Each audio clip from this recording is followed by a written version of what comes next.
ਅੱਜ ਬਹੁਤ ਵੱਡੀ ਟਰਾਲੀ ਭਰੀ ਹੈ 700 ਮਣ ਦੇ ਕੋਲ ਆ। ਜਿੰਨੀਆਂ ਵੀ ਟਰਾਲੀਆਂ ਇਸ ਪਾਸੇ ਲੋਡ ਕੀਤੀਆਂ ਨਾ ਸਰ ਤੋਂ ਵਸਦੀ ਟਰਾਲੀ ਇਹ ਆ।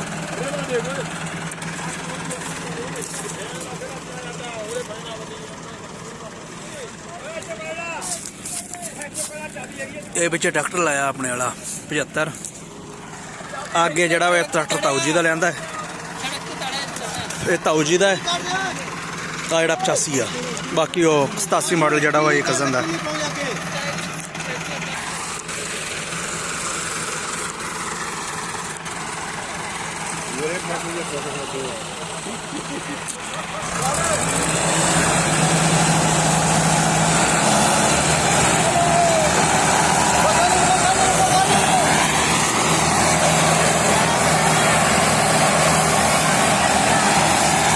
शाबाश शाबाश शाबाश।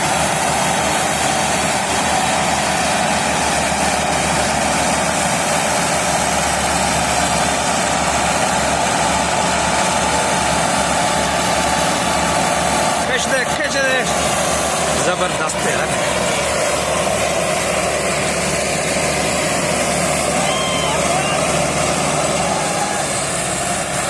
ला ला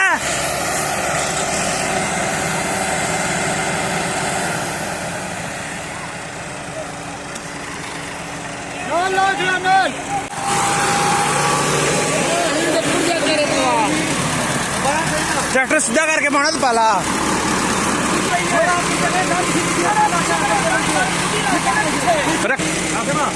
विकास एक मिनट पीछे करी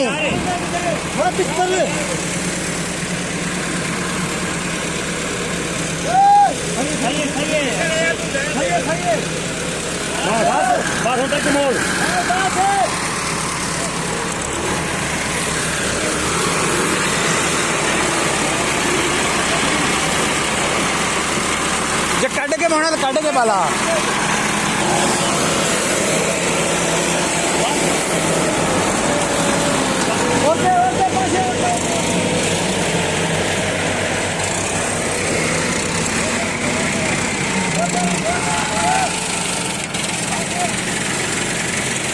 बस ठीक।